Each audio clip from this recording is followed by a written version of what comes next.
Buenas hermanos, aqui é Roberto Simões do site O Contemporâneo e eu vim aqui falar com vocês sobre duas possibilidades de pensar a prática de yoga, portanto de meditação. Yoga e meditação são sinônimos, yoga é meditação, tem yoga e meditação.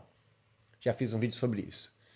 A primeira possibilidade de se pensar o yoga, portanto a meditação, é como uma aula física propriamente dita. Tá? Então, tem posturas, tem respiratórios, pode ter aquelas cantorias, os mantras, enfim, toda a parafernália, no bom sentido, aquela maquinaria, aquela mecânica para produzir bem-estar. Então, tem fins biomédicos, tem fins de condicionamento físico, fortalecimento da coluna vertebral, tem muitos estudos sobre isso, fins psíquicos, né, como diminuição da ansiedade, da depressão, trabalho com depressão, cuidadores com pacientes de mal de Alzheimer, diminuição aumento da atenção, tudo isso é possível, tudo isso então é uma espécie de uma prática yógica laica, secular.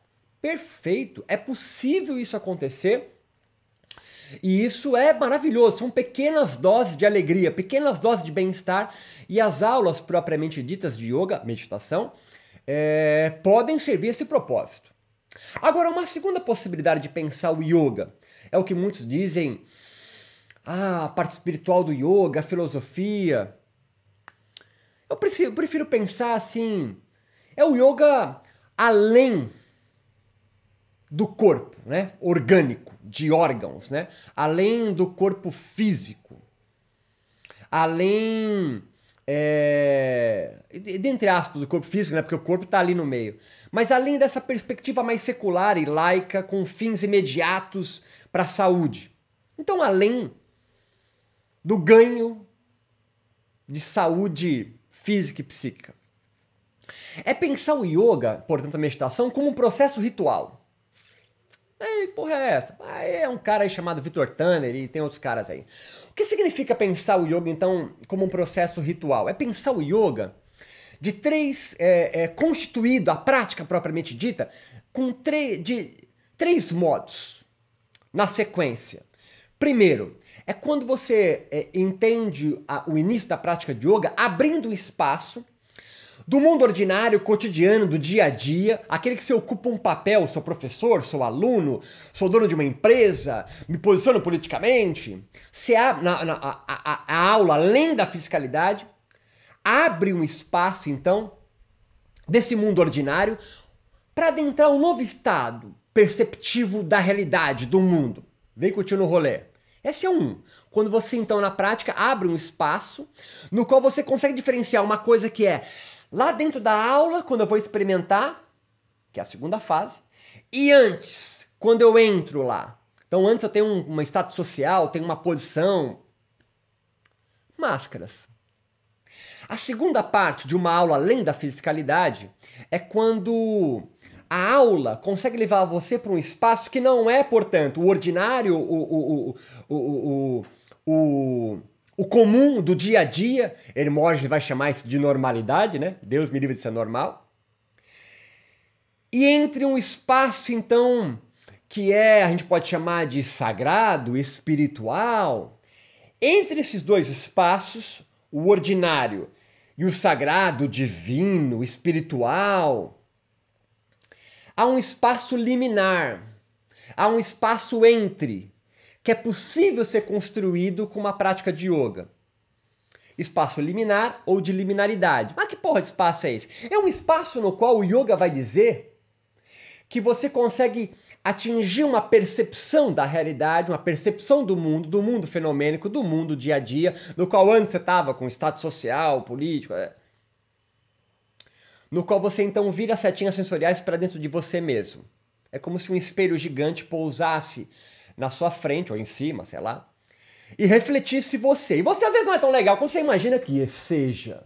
E é por isso que algumas pessoas às vezes fogem do yoga ou preferem aquele yoga da fisicalidade, porque às vezes esse espelho não pousa nele.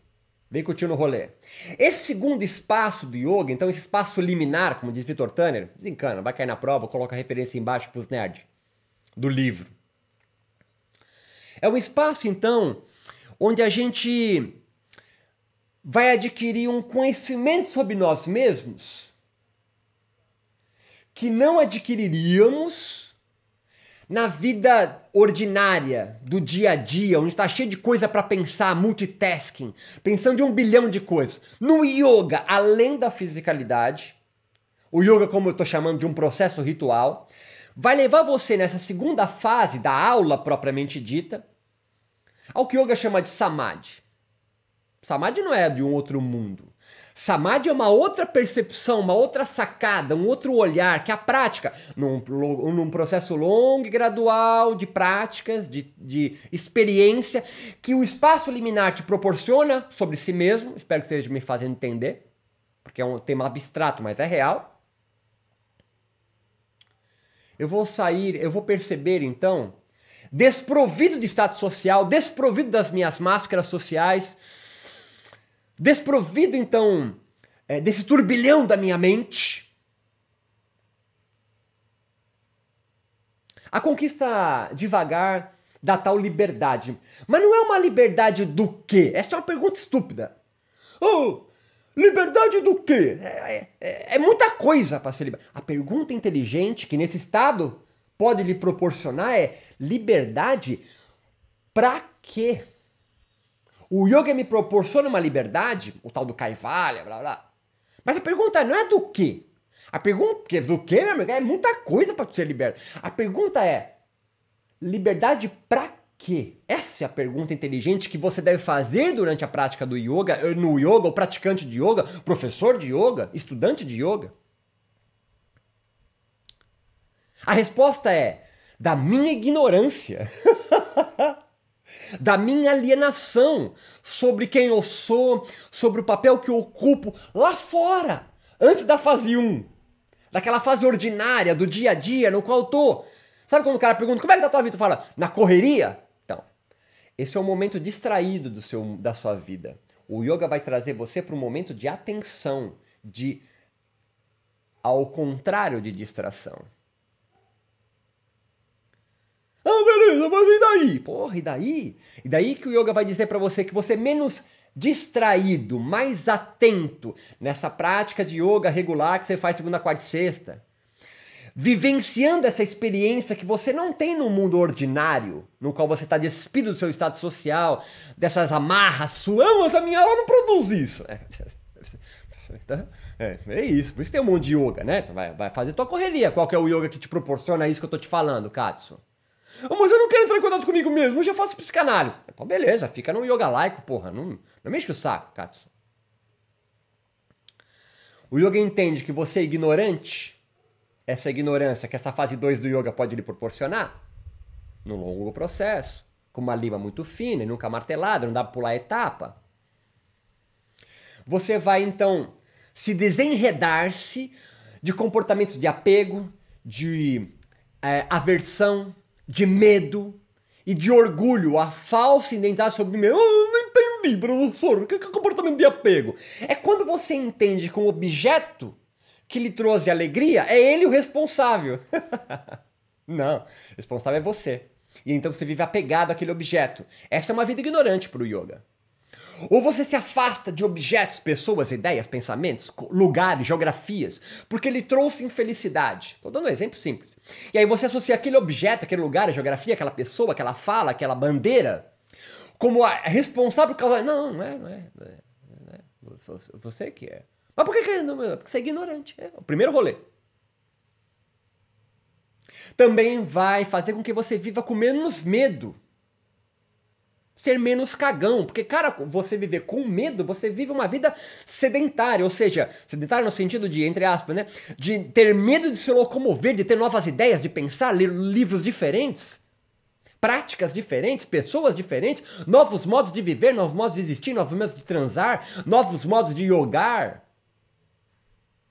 E aí você também se despir do quarto comportamento que está enredado na ignorância, que a prática de yoga, nessa segunda fase do processo ritual, pode lhe proporcionar, bem no rolê. É de orgulho, egoidade, falsidade sobre si mesmo. E você ficar enredado nisso é o que te causa ficar, entre aspas, preso, né? Ignorante, sofrendo, com dor. É o rolê do yoga.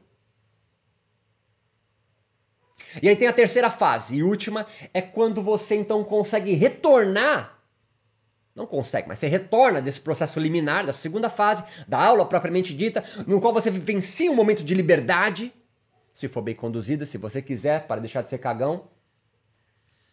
Mas agora munido de um conhecimento um pouquinho mais sobre si mesmo, deixando de ser um pouquinho mais deixando de ser um pouquinho menos ignorante.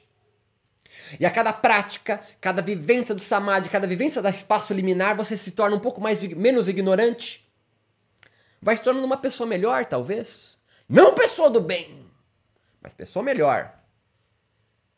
Então há duas possibilidades. Essa prática física, que te proporciona benefícios físicos, biomédicos, é do caralho, é muito bom, é excelente, faz. Eu só quero isso, ótimo, yoga na empresa, faz isso. Agora, há uma segunda possibilidade. Esse yoga além da fisicalidade. Mas tem que ser muito bem conduzida por um professor ou por você mesmo, entendendo que há 3 fases. Espero que tenha ajudado você a aumentar um pouco tua bagagem cultural, teu conhecimento sobre yoga. Assina esses baratinhos aí embaixo aí, cara. Assina meu canal pra você saber e o lembretezinho quando vai acontecer alguma coisa a mais aí, cara. Me faz chegar em 1000 assinantes. Não tô te cobrando nada. Se é corajoso, acessa meu site yogacontemporâneo.com e assine minha plataforma EAD de cursos de baixo custo sobre yoga e meditação. Meu nome é Roberto Simões, do Yoga Contemporâneo.